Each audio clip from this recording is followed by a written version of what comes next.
तो आप सभी का स्वागत है फिर से इस अमेजिंग रोड मैप की जर्नी में हमारे फुल स्टैक के। फुल स्टैक में भी आप सभी को पता होगा, पर क्या होता है, कैसे जाया जाता है उस चीज़ में, कैसे हम सीख सकते हैं क्या होता है फुल स्टैक, क्या होता है फ्रंट एंड, क्या होता है बैक एंड, क्या होता है डेटाबेस, वो सब हम लोग सीखेंगे हमारी इस रोड मैप की जर्नी में। ठीक है, तो चलिए देखते हैं फुल स्टैक। अब फुल स्टैक आखिर होता क्या है? फुल स्टैक में तीन चीजें होती है, एक front end, back and and database. Front end वो चीज होती है जो आप अपनी आंखों से देखते हैं। हमारे सपोज आप जैसे मुझे देख पा रहे हो, जैसे आप अपनी स्क्रीन को देख पा रहे हो, जैसे आप सब कुछ देख पा रहे हो अपने आंखों के आगे, वो रहता है आपका फ्रंट एंड। ठीक है, इस वक्त जो आप देख रहे हो वो होता है फ्रंट एंड, पर पीछे क्या काम शुरू है? जैसे आप अगर मुझे देख पा रहे हो तो यहाँ पे क्या शुरू है, या फिर उधर आपके लैपटॉप के अंदर क्या शुरू है, वैसे आपको कुछ नहीं पता होगा। तो जो शुरू है पीछे साइड में, वो जो आपको नहीं पता, वो होता है आपका बैक एंड। ठीक है, अब हो सकता है कि चीजें कहीं स्टोर रखनी हो, कहीं सेव रखनी हो, और वो जगह जहां हम ये सारी चीजें स्टोर रखते हैं, सेव रखते हैं, वो होता है हमारा डेटाबेस। अगर इन सबको आपको किसी एग्जाम्पल के थ्रू अगर मैं समझाऊं, तो अगर आप किसी रेस्टोरेंट में गए, कोई भी रेस्टोरेंट हो सकता है, कोई कैफे में गए, ठीक है, अगर आप उस कैफे के अंदर जा रहे हो और उस कैफे में आपको दिख रही है कोई टेबल्स, चेयर्स, या कोई लोग दिख रहे होंगे आपको, या फिर कुछ अच्छी डाइनिंग दिख रही होगी आपको पूरी की पूरी, वो आता है आपका फ्रंट एंड, जो आप चीजें देख पा रहे हो अपनी आंखों से। अब बात ये आई क्या नेक्स्ट चीज की, जो हो गया आपका खाना। अब आपका खाना भी तो कहीं ना कहीं बन रहा होगा, कोई पीछे साइड में बन रहा होगा, ऑफ कोर्स वो आपको नहीं पता, आपने सिर्फ और सिर्फ ऑर्डर दिया अपने वेटर को कि वेटर खाना लेके आओ। अब पीछे क्या हो रहा है, पीछे कहाँ खाना बन रहा है, वो आपको नहीं पता, तो जो पीछे काम चल रहा है वो हो गया आपका बैक एंड। ठीक है, अब डेटाबेस के एग्जांपल के लिए, अगर उसी कैफे में कोई चीजें स्टोर हो रही हो, कोई चीजें किसी चीज में स्टोर रख रहे हो हम लोग, ठीक है, जैसे कि नॉर्मली जब भी आप किसी फॉर्म को फिल करते हैं, आप देखोगे कितनी सारी वेबसाइट्स में आप बहुत सारे फॉर्म्स फिल करते हो सब्सक्रिप्शन के लिए, या फिर लॉगिन फॉर्म फिल करते हो, फिर रजिस्ट्रेशन फॉर्म फिल करते हो, तो वो डेटा जाता कहाँ है? एक फ्रंट एंड के लिए तो आपने फिल कर लिया, पर वो डेटा जो आप गया वो कहाँ गया? कहीं तो सेव हुआ होगा। इसी वजह से आप वो चीज बार बार एक्सेस कर पा रहे हो। तो वो चीज बार बार एक्सेस कर पाओ, वो डेटा जो आपने कहीं ना कहीं स्टोर रखा है, वो स्टोर हुआ है कहाँ? आपके डेटाबेस में। तो तीन चीजें, फ्रंट एंड जो आप देख पा रहे हो, बैक एंड जो पीछे काम चल रहा है, और डेटाबेस जहां आपका डेटा स्टोर हो रहा है, इन तीनों को मिला के बनता है हमारा फुल स्टैक। और हम आज जानने वाले इसी के बारे में कि इस पूरी फुल स्टैक की जर्नी, यानी पूरे फुल स्टैक के रोड मैप में आखिर होता क्या क्या है। तो चलिए, टोटल हम आज जो सीखने वाले हैं वो होता है मर्ज स्टैक। हम जो आज सीखने वाले हैं वो है मर्ज स्टैक। तो ये मर्ज स्टैक क्या है? ऐसे बहुत सारे मॉडल्स हैं, बहुत सारे स्टैक्स हैं जो फुल स्टैक में आते हैं, और हम जो सीख रहे हैं वो है मर्ज स्टैक। ओके, ऐसे और भी होंगे, जैसे कि मीवन स्टैक होगा, मीन स्टैक होगा, पाइथन फुल स्टैक होगा, ऐसे बहुत सारे फुल स्टैक होंगे। ठीक है, और हम जो सीखने वाले हैं खासकर वो होता है मर्ज स्टैक। मर्ज स्टैक को अगर हम लोग तोड़े तो होता है Mongo, express JS, node JS, react. ठीक है, जो मैंने कहा आपको बैकएंड के लिए जो हम लोग यूज करेंगे वो होगा नोड जेएस और एक्सप्रेस जेएस। रिएक्ट जेएस वो काम करता है आपके फ्रंट एंड पे, और मोंगोडीबी वो होता है आपका डेटाबेस। ठीक है, हम कुल मिला के टोटल 8 मॉडल सीखेंगे जो काम आते हैं हमारे फुल स्टैक में। सबसे पहला मॉडल होगा हमारा HTML, हमारा सेकंड मॉडल वो होगा हमारा CSS, थर्ड मॉडल वो होगा हमारा जावास्क्रिप्ट, फोर्थ मॉडल वो होगा हमारा Node.js, फिफ्थ एक्सप्रेस.js, सिक्स्थ हमारा MongoDB, 7 हम उसे डिप्लॉय करेंगे। ठीक है, तो चलिए शुरू करें। Okay, so who is the full stack developer? कौन है full stack developer?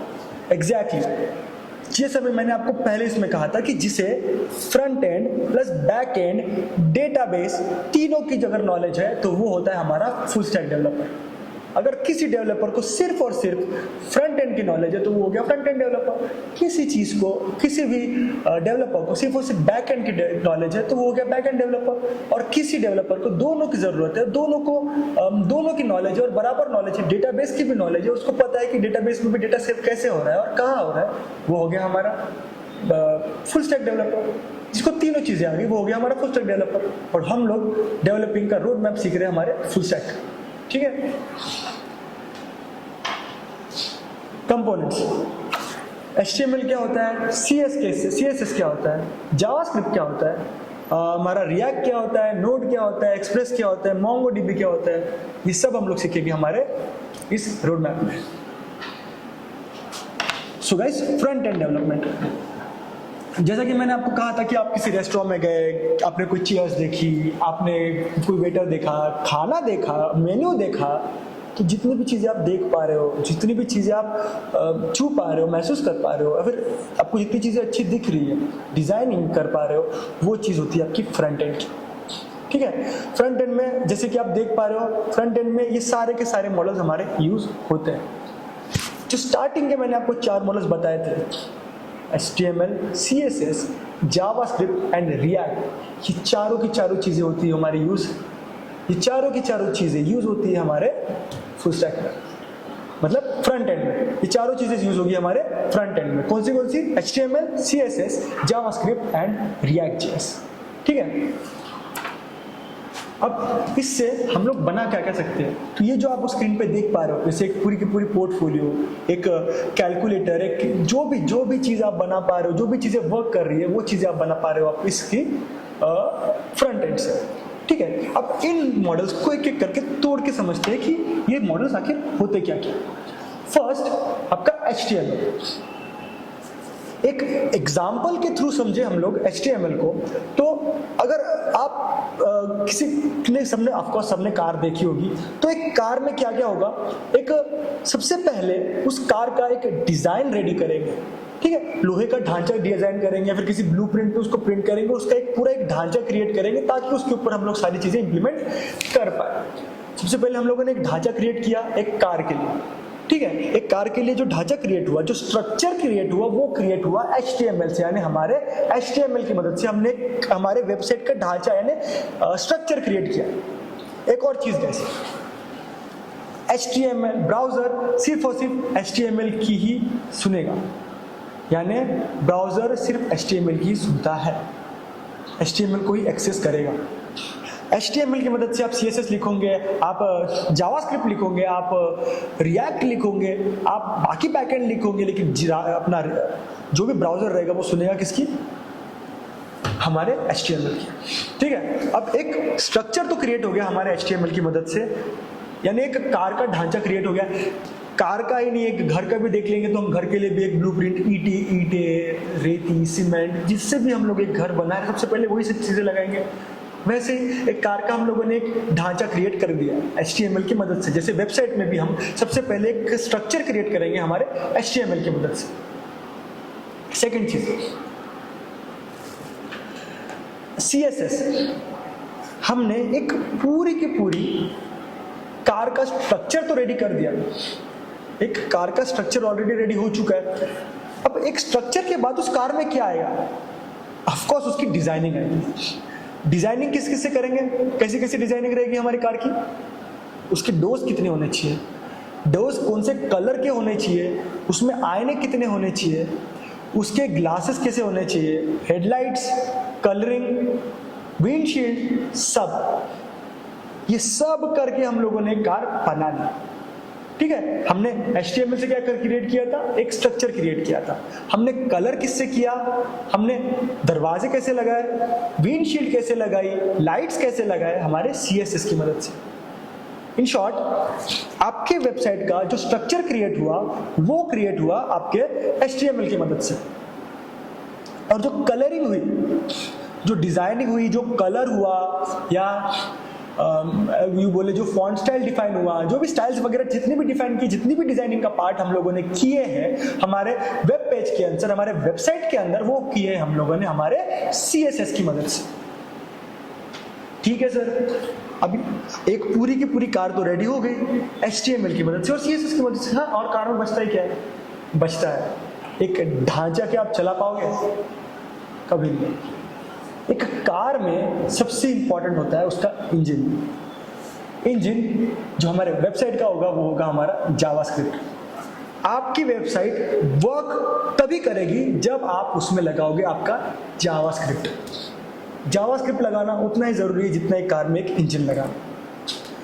Button click करने के बाद क्या वर्क हो रहा है, कहाँ जाना चाहिए हमारा डेटा, एक फॉर्म सबमिट कैसे होना चाहिए, हम एलिमेंट जो रहेंगे वो सिलेक्ट कैसे करेंगे, कैसे हम कोड्स को देखेंगे समझेंगे आगे बढ़ाएंगे कोड्स को कैसे सेव करेंगे, एक वेबसाइट वर्केबल कैसे बनाएंगे, एक वेबसाइट में हम लॉजिक्स किसकी मदद से लगाएंगे, वो सब कुछ होगा जावास्क्रिप्ट की मदद से। तो एक कार रेडी हो गई, एक स्ट्रक्चर रेडी हुआ कार का, उस पर कलरिंग कर ली CSS की मदद से और लॉजिक्स लगाए, इंजन लगाया हम लोगों ने जावास्क्रिप्ट की मदद से। तो क्या यहाँ पे फ्रंट एंड खत्म हुआ? नहीं। जैसा कि मैंने आपको पहले कहा था कि 4 चीजों की मदद से बना है हमारा front end, HTML, CSS, JavaScript and react. एक कार तो बन गई, पर क्या हो जब आपको जावास्क्रिप्ट का कोड या फिर सारे कोड्स, सारे कंपोनेंट्स ऑलरेडी बने बनाए मिल जाए? खुशी होगी, एक पूरी कार बनी बनाई मिली। हाँ, उसके जितनी भी चीज़ें रहेगी आपको मन मुताबिक उसको डिज़ाइन करनी पड़ेगी आपकी वेबसाइट की, पर बाकी चीज़ें, बाकी कंपोनेंट्स, जितनी भी चीज़ें वो अगर आपको ऑलरेडी मिल जाए तो, प्री डिफाइंड कंपोनेंट्स आपको पहले से ही मिल जाए तो, वो होता है हमारे रिएक्ट की मदद से। हम डायरेक्टली जावास्क्रिप्ट में HTML का कोड लिख सकते हैं हमारे रिएक्ट की मदद से। ठीक है, अब रिएक्ट ही क्यों? सिंपल एक चीज में बताऊं तो सिंगल पेज एप्लीकेशंस बनाने के लिए हम रिएक्ट का यूज करते हैं। सिंगल पेज एप्लीकेशंस यानी कि एक सिंगल पेज एप्लीकेशंस, वो अगर सिंगल पेज एप्लीकेशंस हमें बनानी है तो हम लोग यूज करते हैं हमारे रिएक्ट का। रिएक्ट में होता है एक virtual DOM. What is virtual DOM? आपने कभी फैमिली ट्री देखी है? दादाजी, परदादाजी के नीचे दादाजी, दादाजी के नीचे पापा, पापा के नीचे आप, आपके नीचे कोई और। ऐसा होता है फैमिली ट्री। सेम वैसे ही अगर एक मेन एलिमेंट है, जैसे कि बॉडी हो गया, बॉडी के अंदर एक दूसरा टैग हो गया और उस टैग के अंदर एक और टैग हो गया, तो वैसे भी चलते रहेगा। ठीक है, पर अगर एक एंडिंग का टैग P टैग अगर हमारा हुआ, एक पैराग्राफ टैग हुआ, तो उसके ऊपर बहुत सारे टैग आ सकते हैं। वो टैग किसी डिव के अंदर होगा, वो डिव किसी और चीज के अंदर होगा, हो सकता है किसी भी चीज के अंदर वो चीजें होगी। ठीक है, अब उन चीजों को अगर हम लोग P को, हम लोग सिर्फ और सिर्फ P को दिखाना चाहते हैं या फिर किसी एक छोटे एलिमेंट को दिखाना चाहते हैं, तो हम ऐसा नहीं चाहते कि हमारे सारे एलिमेंट्स रेंडर हो। हम ऐसा नहीं चाहते कि हमारे सारे के सारे एलिमेंट सिर्फ और सिर्फ P चेंज करने पे हमारे सारे एलिमेंट्स रेंडर हो। तो हम यूज करते हैं हमारे रिएक्ट का। वो हमारे एक कोड कॉम्प्लेक्सिटी को बहुत कम कर देता है। जैसे कि वो एक वर्चुअल डॉम क्रिएट कर देगा। वर्चुअल डॉम यानी एक इमेजिनरी डॉम, एक इमेजिनरी डॉम क्रिएट कर देगा। एक हूबहू डॉम, एक हूबहू कॉपी, ऐसे आपको दिखेगी नहीं, बट एक वो हूबहू वर्चुअल डॉम एक क्रिएट कर देगा, जिसमें वो सारी चीजें जो हम लोग अप्लाई करना चाहते हैं वो एक वर्चुअल डॉम में अप्लाई करेगा। और वर्चुअल डॉम के बाद वो फ्रंट, मतलब जो रियल डॉम रहेगा उसमें वो परफॉर्म करेगा। एक वर्चुअल डॉम के बाद वो एक रियल डॉम में वो सारी की सारी चीजें परफॉर्म करेगा। ठीक है, अब हम जो चीजें दिखा रहे हैं किसमें, उसमें वो पहले उसमें एग्जीक्यूट होगी, उसके बाद रियल डॉम में एग्जीक्यूट होगी और उसके बाद में हमें आउटपुट दिखेगी। किससे? हमारे रिएक्ट से। तो रिएक्ट क्या करता है? एक वर्चुअल डॉम क्रिएट करता है हमारे लिए, ताकि वो एग्जीक्यूट हमारे पहले इसमें हो, उसके बाद में हमारे रियल डॉम में हो। ठीक है, रिएक्ट में एक और चीज होती है, वो होता है हमारा JSX, जावास्क्रिप्ट XML। हम जावास्क्रिप्ट तो जावास्क्रिप्ट में ही लिखेंगे, HTML में लिखेंगे, सिंपल है। CSS हम CSS भी CSS में लिखेंगे, बट जावास्क्रिप्ट में HTML लिख सकते हैं? नहीं लिख सकते हैं।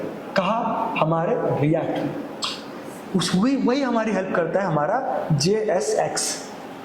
अब JSX, जावास्क्रिप्ट XML, JSX में हम लोग डायरेक्ट HTML लिख सकते हैं हमारे जावास्क्रिप्ट के अंदर। कूल है ना? उतना ही कूल है ये सब सीखना भी। डायरेक्ट हम लोग अगर HTML हमारे जावास्क्रिप्ट के अंदर लिख पाए तो हमें एक बना बनाया इंजन हमारे HTML के अंदर मिल जाए, तो बना बनाया इंजन हमारे कार के अंदर मिल जाए, तो हमें कोई चीज़ क्रिएट करने की जरूरत ना पड़ जाए। तो इसीलिए रिएक्ट और हमारे कोड की कॉम्प्लेक्सिटी को कम करके, हमारे कंपोनेंट्स प्री डिफाइन करके हमें और एक एडवांस ऑप्शन देता है हमारे वेबसाइट को क्रिएट करने का। ये हो गए हमारे फ्रंट एंड्स कंप्लीट। हमने पढ़े HTML, CSS, JavaScript and react. क्या किया HTML ने हमारे एक वेबसाइट को क्रिएट किया, एक वेबसाइट के ढांचे को क्रिएट किया। जैसे कि मैंने कहा था कि एक कार का ढांचा क्रिएट हुआ, एक घर का ढांचा क्रिएट हुआ, इसी HTML ने हमारे कार के क्रिएट किए। एक कार को डिजाइनिंग और कलरिंग, विंडशील्ड, जो भी चीजें लगाई, कलरिंग की, कार कितनी लेंथ होनी चाहिए, वो सब डिफाइन किया। वो सब किससे मदद से हुआ है? CSS की मदद से। वेबसाइट को कलरिंग करना, या फिर अगर आप देखोगे तो हमारे बटन्स होती है, बटन्स को पैडिंग देना, या फिर बटन्स को मार्जिन देना, या बटन्स को लेंथ डिफाइन करना, बटन का कलर डिफाइन करना, क्लिक करना, होवर इफेक्ट्स डालना, उसके अंदर इफेक्ट्स डालना, वो सारी चीजें हो रही है हमारे CSS की मदद से। इंजन डालना हमारे कार के अंदर इंजन को डालना, यानी हमारे वेबसाइट को वर्केबल बनाना, क्लिक करने के बाद उसको आगे बढ़ाना, वो रेंडर होनी चाहिए, वो काम करनी चाहिए, कुछ इफेक्ट होना चाहिए क्लिक करने के बाद। जैसे आप कोई वेबसाइट्स खोलते हो और आप देखोगे कि आप कोई बटन क्लिक कर रहे हो, और जैसे कार्ट की बटन होती है, उसमें कोई ऐप चीज ऐड कर रहे हो, एक टी शर्ट आपको पसंद आ गई, उसमें ऐड कर रहे हो, तो बटन क्लिक करने के बाद वो जगह पे जो ऐड हो रहा है वो हो रहा है आपके रिएक्ट के, अपना जावास्क्रिप्ट की मदद से बस। और ये सारी चीजें जहां एक जगह पे मिल रही है, जहां सारे कंपोनेंट्स वही के वही मिल रहे हैं, जहां सारे कंपोनेंट्स हम लोग ऑलरेडी डिफाइन करते हैं, जिससे हमारी कोड की कॉम्प्लेक्सिटी बहुत कम हो जा रही है, वो चीज है हमारा react. React is nothing but a JavaScript library. React क्या है? हमारे जावास्क्रिप्ट की लाइब्रेरी है। लाइब्रेरी मतलब अगर आप सीधा सोचो तो लाइब्रेरी के अंदर क्या होती है? बहुत सारी बुक्स होती है, बहुत कुछ ये होता है, तो उसके अंदर भी हमें बहुत सारे कंपोनेंट्स ऑलरेडी प्री डिफाइंड मिल जाते हैं, जिन्हें हम डायरेक्टली हमारे वेबसाइट्स में यूज कर पाते हैं। तो ये है हमारा रिएक्ट। तो ये 4 चीजें होती है हमारे वेबसाइट में यूज। ठीक है, अब फ्रंट एंड तो हो गया। फ्रंट एंड के बाद बात है हमारा बैक एंड। बैक एंड देखिए, अगर मैं बोलूं तो 2 तरह के ये होते हैं, क्या कहते हैं, सर्वर्स। वो 2 टाइप्स के सर्वर कौन से? एक है एप्लीकेशन सर्वर और एक है डेटाबेस सर्वर। ठीक है, कोड्स को वर्ड एडिटर के थ्रू, वर्ड एडिटर से हमारे ब्राउजर तक के ले जाने का काम तो हमारे Node.js और Express.js ने कर देते हैं। पर सर ये भी तो हो सकता है कि आपका क्वेश्चन ऑफकोर्स होगा कि हम तो डायरेक्टली वर्ड टू ब्राउजर ही कर रहे हैं, हम लोग कोडिंग वर्ड एडिटर के बाद ब्राउजर में ही हम लोग हमारा कोड कर रहे हैं, बराबर? नहीं, हम लोग ब्राउजर में सिर्फ रन कर रहे हैं और हम लोग आउटपुट देख रहे हैं, पर अब तक कि वो ब्राउजर पे रन नहीं हुई, वो लिंक क्रिएट नहीं हुई, वो एक लिंक क्रिएट नहीं हुई है अभी तक वर्ड, यानी कि हमारे वर्ड एडिटर से लेके तो ब्राउजर तक की वो लिंक क्रिएट नहीं हुई अब तक, जो हमें करनी चाहिए थी। ठीक है, वो जो लिंक क्रिएट होगी वो होगी हमारे Node.js की मदद से। अभी Node.js क्या है? Node.js हमारे बैकएंड के लिए एक सर्वर क्रिएट करेगा, वर्ड एडिटर से लेके तो हमारे ब्राउजर तक के एक सर्वर क्रिएट करेगा, एक लाइन क्रिएट करेगा, एक वर्चुअल एनवायरनमेंट क्रिएट करेगा। कौन? Node.js। किसके लिए? हमारे front end to back end में डेटा जाने के लिए। कौन? हमारा Node.js, ताकि हमारे बैकएंड पे हमने जो फ्रंट एंड पे किया है, फ्रंट एंड पे जो भी काम किया है वो बैकएंड तक चला जाए, वो काम करता है हमारा Node.js। यानी कि ऐसा कहे कि हम लोग एक वर्चुअल इन्वायरमेंट हमारे Node.js ने क्रिएट किया, कहा कि किस चीज के लिए? हमारे ब्राउजर पे हमारे HTML का डेटा जाने के लिए, यानी हमारा पूरा का पूरा फ्रंट एंड का डेटा जाने के लिए किसने? Node.js ने क्या काम किया? हमारे एक ये क्रिएट किया, एक इन्वायरमेंट क्रिएट किया ताकि वो कोड हमारे ब्राउजर पे चले। ठीक है, बैकएंड रेडी हो रहा है Node.js की मदद से, डन। अब सर Express.js क्या करता है? ठीक है, डेटाबेस तो आपने बता दिया, फ्रंट एंड भी हो गया, हमारा तो डेटा भी क्रिएट हो गया ऑफ कोर्स, तो बैकएंड में और बचा क्या? डेटा भी तो क्रिएट हो गया। नहीं, हमारे रिएक्ट ने क्या किया, एक बार याद दिला दूं कि लाइब्रेरीज क्रिएट किया। क्यों? क्योंकि हमारा कोड सारा का सारा इजी हो जाए। ठीक है, हमारे जितना भी कोड है वो सारा का सारा इजी हो जाए, किसकी मदद से? रिएक्ट की मदद से, और हमको फंक्शंस ऑलरेडी मिल जाए। तो नोड की मदद से आपका बैकएंड तो क्रिएट हो गया, पर उसको और इजी बनाएगा हमारा Express.js। एक ब्रिज बनाने का काम एक वर्ड एडिटर से नोड ने जो वर्चुअल एनवायरनमेंट क्रिएट किया है, वो कोड को फ्लोलेसली एपीआई क्रिएट करना, एपीआई यानी एप्लीकेशन प्रोग्रामिंग इंटरफेस, वो क्रिएट करना, एपीआई को फेच करना, उस सब में हेल्प करता है हमारा Express.js। एक वर्चुअल एनवायरनमेंट क्रिएट करने के बाद हमारे वर्ड एडिटर से लेके तो ब्राउजर तक की जो ब्रिज बना हुआ है, ब्रिज जो बनाया है फेचिंग के लिए, एपीआई क्रिएशंस के लिए, जिसी भी चीज के लिए जो ब्रिज बनाया, कहां से? हमारे वर्ड एडिटर से लेके तो हमारे ब्राउजर तक के, तो वो बनाया हमारे Express.js में। वो पूरा का पूरा ब्रिज क्रिएट किया हमारे Express.js। तो दो चीजें जो आई हमारे बैकएंड के लिए, वो थी हमारा Node.js और हमारा Express.js। क्या क्रिएट किया उन्होंने? बैकएंड। ठीक है, हमारा फ्रंट एंड क्रिएट हो चुका था, हमारे फ्रंट एंड को हमें हमारे बैकएंड तक पहुंचाना था, जो कि हमने किसकी मदद से किया? हमारे नोड की मदद से किया और हमारे Express.js की मदद से किया। अब हमारा फ्रंट एंड एक रेडी है, हमारा बैक एंड एक रेडी है, हमें बनाना है हमारा database. Front end of course ready हो गया, किसकी मदद से? HTML की मदद से, CSS की मदद से, जावास्क्रिप्ट की मदद से और रिएक्ट की मदद से। हमारा बैक एंड भी क्रिएट हो गया नोड की मदद से और रिएक्ट की मदद से, नोड की मदद से और रिएक्ट की मदद से। नोड ने वर्चुअल एनवायरनमेंट क्रिएट किया और Express.js ने एक ब्रिज बना दिया, एक लिंक बना दिया, एक को तोड़ने का काम कर दिया, मतलब कि एक इजी वे में एक फ्लो बना दिया किसी फ्रंट एंड से लेके तो बैक एंड तक के, ताकि हमारा इन्वायरमेंट में बराबर कोड चल पाए। अब बचता है हमारा डेटाबेस। अक्सर आप लोग ऐसे बहुत सारे फॉर्म्स देखते हो, नेटफ्लिक्स, हाँ सब लोग यूज करते होंगे, हर चीज का सब्सक्रिप्शन होता है, बहुत सारी चीज के, डिज्नी हॉटस्टार, सब चीजों का ऑफकोर्स सब्सक्रिप्शन हो गई, उन सब के लिए फॉर्म्स होते हैं। वो फॉर्म फिलअप करके जब कहीं आप डेटा भेज रहे हो, कहीं भी आप डेटा भेज रहे हो, तो वो डेटा कहाँ जा रहा है? वो डेटा जा रहा है आपके डेटाबेस में। तभी तो उनको पता चल रहा है कि आप उनके यूजर हो, आप उनके सब्सक्राइबर हो। वो डेटा कहीं तो स्टोर होगा, रजिस्टर का पूरा डेटा कहीं ना कहीं जा रहा है, तब जाके तब उन लोगों को समझ में आ रहा है कि आपने उसको रजिस्टर किया हुआ है, तब पता चल रहा है कि आप रजिस्टर हो। ठीक है, कहाँ से? हमारे MongoDB की मदद से, कि आपका डेटा उनके पास स्टोर्ड है और उनको पता चल रहा है कि आप उनके सब्सक्राइबर हो, आप उनके यूजर्स हो। ठीक है, अब सर MongoDB ही क्यों? MongoDB is the NoSQL।